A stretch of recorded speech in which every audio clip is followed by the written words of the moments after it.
زہر کا پیالہ تو پی سکتے ہیں، لیکن علماء دیوبند کے اس ادنا خادم کے سامنے بیٹھنے کی جرات نہیں کر سکتے۔ نہ خنجر اٹھے گا نہ تلوار، ان سے یہ بازو میرے آزمائے ہوئے ہیں۔ السلام علیکم ورحمۃ اللہ وبرکاتہ۔ میں محمد امتیاز پلاوی۔ معزز ناظرین، جیسا کہ آپ حضرات بخوبی جانتے ہیں کہ بریلی مذہب سے تعلق رکھنے والے علماء خطبہ اہل سنت و جماعت کے حقیقی مصداق احناف کے سچے ترجمان علماء دیوبند کو بدنام کرنے کے لیے ان کی طرف الٹی سیدھی باتیں منسوب کرتے ہیں، الٹے سیدھے گندے عقائد منسوب کرتے ہیں اور ان کو بدنام کرنے کی کوشش کرتے ہیں۔ اپنے سماج میں اپنی عوام کے سامنے واہوائی حاصل کرنے کے لیے مناظرہ کی رٹ لگاتے ہیں، مناظرے کا چیلنج کرتے ہیں۔ جب چیلنج کو قبول کیا جاتا ہے تو کلیم رضوی کی طرح گالی گلوچ کر کے بھاگنے کا راستہ اختیار کیا جاتا ہے۔ اسی طرح کا ایک معاملہ پڑوسی ملک پاکستان میں پیش آیا۔ بریلویوں کے بڑے عالم مانے جاتے ہیں ڈاکٹر اشرف آصف جلالی صاحب۔ انہوں نے علماء دیوبند کے خلاف بکواسات بھی کیے اور شیخ الاسلام والمسلمین حضرت علامہ و مولانا مفتی تقی عثمانی صاحب دامت برکاتہم العالیہ کو مناظرے کا چیلنج دیا۔ مفتی صاحب مناظرہ کرتے نہیں، مناظروں سے دور رہنے والی شخصیت ہیں، لیکن پھر بھی ڈاکٹر اشرف آصف جلالی صاحب نے ان کو مناظرے کا چیلنج کر دیا۔ شیر دیوبند مناظر اہل سنت والجماعت حضرت علامہ و مولانا ساجد نقشبندی صاحب دامت برکاتہم العالیہ نے زبردست جواب دیا ہے ڈاکٹر اشرف آصف جلالی کو بھی، اور ساتھ ہی پوری دنیا رضاخانیت کو مناظرے کا چیلنج کیا ہے بہت ہی زبردست طریقے سے۔ اس ویڈیو کو آپ دیکھ کر کے سن کر کے خوشی سے جھوم اٹھیں گے اور ایوان بریلویت میں زلزلہ بھی برپا ہونے والا ہے۔ جی ہاں، اس لیے آپ سے گزارش ہے کہ حضرت علامہ کے اس ویڈیو کو مکمل سنیں اور پسند آنے پر لائک کرنے کے ساتھ شیئر بھی کریں تاکہ زلزلہ بڑھتا چلا جائے یا ان کو توبہ کرنے کی توفیق مل جائے۔ شکریہ، جزاک اللہ۔ ویڈیو دیکھ لیجئے۔ ساتھیوں نے مجھے کہا ہے کہ وہ آج کل جو ہے وہ میڈیا پر طلبہ بھی کل آئے تھے، ڈاکٹر اشرف آصف جلالی صاحب نے استاذ محترم شیخ الاسلام والمسلمین حضرت مولانا مفتی محمد تقی عثمانی صاحب دامت برکاتہم العالیہ کو کیا دیا ہے؟ کیا دیا ہے؟ وہ آپ کے سرائکی میں کہتے ہیں، پنجابی میں کہتے ہیں ذات دی کوڑ کلی تے شاتیرہ نال نام مرادہ بھجے ورگا تیری شکل ہے، اپنی شکل دیکھ جو ہے نا چے نسبت را خواب بعالم پاک کجا عیسیٰ کجا دجال نہ پاک ہے نا۔ اپنے آپ کو دیکھ میرے بھائی، اپنی حیثیت دیکھ۔ 2020 میں اس نے بی بی فاطمہ رضی اللہ تعالی عنہا کے بارے میں ایک کانفرنس کی لاہور صراط مستقیم کے اندر، اس کے بعد اس کے اپنا مسلک اس کے خلاف کھڑا ہو گیا۔ ان کا مناظر اعظم فیصل آباد کا مولانا سعید اسد وہ کہتا تھا کہ تو جھوٹ بول رہا ہے کہ علماء تیرے ساتھ کھڑے ہیں، علماء تیرے ساتھ کھڑے نہیں ہیں، علماء تیرے خلاف کھڑے ہیں، تو نے بی بی فاطمہ کی گستاخی کی ہے، توبہ کر۔ ان کے بہت بڑے پیر ہے جماعت علی شاہ کی اولاد میں سے منور حسین جماعت کی، اس نے کانفرنس منعقد کس کے خلاف؟ اس میں ان کے حجت الاسلام آ گیا، وہ ہر چیز چوری کرنے والے ہمارے حجت الاسلام امام ہے،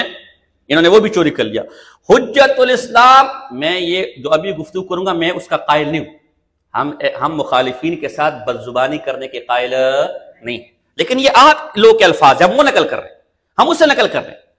عرفان شاہ مشہدی بھری کانفرنس کے اندر کہتا ہے کہ کسی نااہل کو علم، اس کے سامنے علم رکھنا ایسا ہے جیسے خنزیر کے گلے میں موتیوں کا ہار ڈالنا ہے۔ ہم سے غلطی ہوگی کہ تجھ جیسے خنزیر کے گلے میں ہم نے موتی کا ہار ڈال دیا۔ اور پھر آگے کہتے ہیں پاک پیغمبر کی آل کی توہین کرنے والے 3 قسم کے لوگ ہوتے ہیں، ایک ولد الحرام ہوتا ہے، ایک مرتد کافر ہوتا ہے، اور ایک حیض کی پیداوار ہوتا ہے، یعنی اس کی ماں حیض کی حالت میں ہوتی ہے اور اس کے باپ نے، یہ اس کے الفاظ ہیں، میں پھر اس پر کوئی اس کو اگر برا سمجھتے آپ اس کو پکڑے، میں اس الفاظ کو نقل کر رہا ہوں۔ ہے ہم کسی کے ماں باپ کے بارے میں اس زبان کے قائل سب کے محترم، ہم ان کے ماں باپ کا احترام کرتے ہیں، لیکن یہ آپ کا مولوی کہہ رہا ہے اس کے گلے کو جا کے پکڑو، یعنی اس کی ماں کو حیض آیا ہوا ہوتا ہے اور اس کا شوہر اس حالت میں اس سے وطی کرتا ہے، اس سے جو بچہ پیدا ہوتا ہے وہ حیض کی اولاد ہوتا ہے۔ کہتا تجھے میں مرتد تو کہتا نہیں، تو مرتد نہیں، یہ بھی تجھے تمغہ نہیں دیتا، تجھے یہ بھی نہیں کہتا کہ تو زنا کی پیداوار ہے، ولد الحرام ہے، تو پھر تیسری چیز رہے گی، اسے قبول کر لے، اسے قبول کر۔ عرفان شاہ مشہدی کہتا ہے کہ آل محمد کی جوتی کی توہین کرنے والا بھی کافر ہے، آگے الفاظ استعمال کرتے ہیں، معاذ اللہ کتے دا پتر استعمال کرتے ہیں اسی کو کہتے ہوئے، تو جو کتے دا پتر بی بی فاطمہ کی توہین کرے گا وہ گستاخ کیوں نہیں ہوگا؟ آپ کے حنیف قریشی نے آپ کو چیلنج دیا مناظرہ کرنے کے لیے، آپ کہتے میرے پائے کا نہیں ہے، تو اپنی شکل دیکھ اور شیخ الاسلام صاحب کو دیکھ بھائی، عرب عجم انہیں مانتا ہے، عربی انگریزی کے اندر مختلف زبانوں میں ان کی کتاب ہے، بھی ترکی کے اندر مسلم شریف کا ختم ہوا، انہیں سرکاری طور پر بلایا گیا، تیرا 1 سے 1.5 منٹ کے اندر فلسطین کے حق میں عربی میں خطاب ہے، وہی ساری غلط عربی، تیرا 1 سے 1.5 منٹ کے اندر انگریزی میں خطاب ہے، تحریک لبیک جب چل رہی تھی، وہ انگریز جانتے کہ اس نے انگریزی کی کیا، جو تم نے دین کا حشر کیا اس زیادہ، یعنی انہوں نے اس سے زیادہ، بلکہ جو یہ تیجے کے وقت ختم کا حشر کرتے ہیں، جو یہ تیجے کے وقت ختم کی پلیٹ کا حشر کرتے اس سے برا شروع انگریزی کے اندر کیا ہوا ہے، یہ تمہاری تمہیں جانتا کون ہے، تمہاری حیثیت کیا ہے؟ مفتی علی قریشی کے سامنے اس لیے نہیں آتا کہ میرے پائے کا نہیں ہے، تو شیخ صاحب اور تیرا کیا تقابل ہے؟ عرفان شاہ مشہدی نے اس کو چیلنج دیا، کہا میرے پائے کا نہیں ہے، تو تیرا اور شیخ صاحب کا کیا مقام مرتبہ ہے؟ مفتی چمن زمان سندھ کا ہے، 2 کتابیں تیرے کفر پر لکھے کے میدان کے اندر آ، تو بے ایمان ہے، مجھ سے مناظرہ کر، یہ آج تک بھاگا ہوئے مناظرہ کرنے کو تیار نہیں، تو پہلے اپنے مسئلے کو نہ بیٹھ، یہ عجیب طریقہ آ گیا میرے بھائی،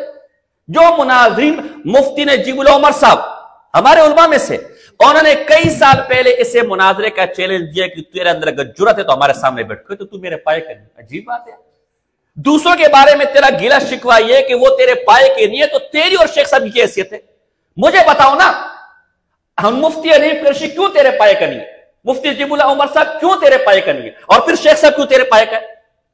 ہماری عادت نہیں ہے، ہم کہتے ہیں مناظرین کو چیلنج دو، وہ اس فن کے ماہرین ہیں میرے بھائی، لیکن اگر اسی کا نام چیلنج ہے تو میں کہتا ہوں مفتی منیب الرحمان کو میرے سامنے بٹھاؤ،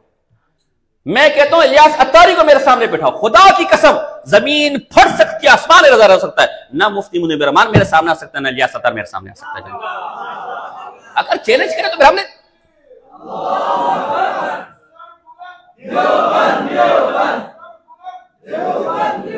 چھوڑو اس کو، ڈاکٹر اشرف آصف جلالی کیا ہے، ہمارا کیا، ان کا کیا، چھوڑو اس کو، میں کہتا ہوں یار جس کو تم مناظر سمجھتے ہو، اس کو تم کوئی بھی ہو، ہم نے حق باطل کا فیصلہ کرنا ہے نا، میں کہتا ہوں لے اس کو میدان کے اندر، اعلیٰ حضرت پر بحث کرتے،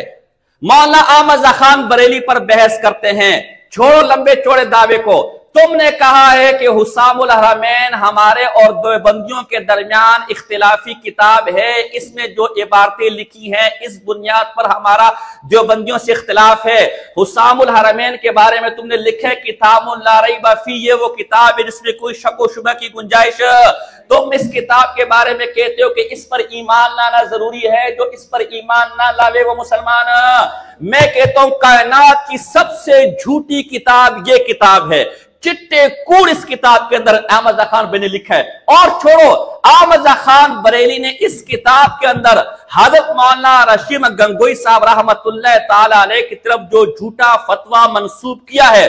شرق ہو یا غرب ہو، پاکستان ہو، عرب ہو یا عجم ہو، کوئی مائی کا لاد جو سمجھتا ہے کہ میں اعلیٰ حضرت کی حلالی اولاد ہوں، ثابت النسب ہوں، میں اعلیٰ حضرت پر جان فدا کرنے والا ہوں، میں بڑے وثوق کے ساتھ رب محمد کی قسم کھا کر کہتا ہوں احمد خان نے جھوٹ بولا ہے، احمد خان نے کائنات کا سیاہ ترین جھوٹ بولا ہے، اعلیٰ حضرت اس کتاب کو لکھ کر سیاہ ترین جھوٹ کے مرتکب ہو چکے، کوئی مائی کلال میں یہ نہیں کہتا کہ فلاں مفتی اعظم کو بلا لو، فلاں مفتی اعظم کو بلا لو، میں کہتا ہوں جسے تم مناظر اعظم مانتے ہو، جسے تم مناظر مانتے ہو، آؤ میرے سامنے میدان میں بیٹھے، میں علماء دیوبند کا یہ ادنا خادم اس کے سامنے بیٹھتا ہوں، وہ حسام الحرمین کے اندر مولانا گنگوئی صاحب کی طرف جو جھوٹا فتویٰ منسوب کیا ہے اسے سچا ثابت کر دے، جو چور کی سزا وہ میری سزا، لیکن رب محمد کی قسم قیامت تو قائم ہو سکتی ہے، ہم بھی دنیا سے چلے جائیں گے اور یہ بھی دنیا سے چلے جائیں گے، زہر کا پیالہ تو پی سکتے ہیں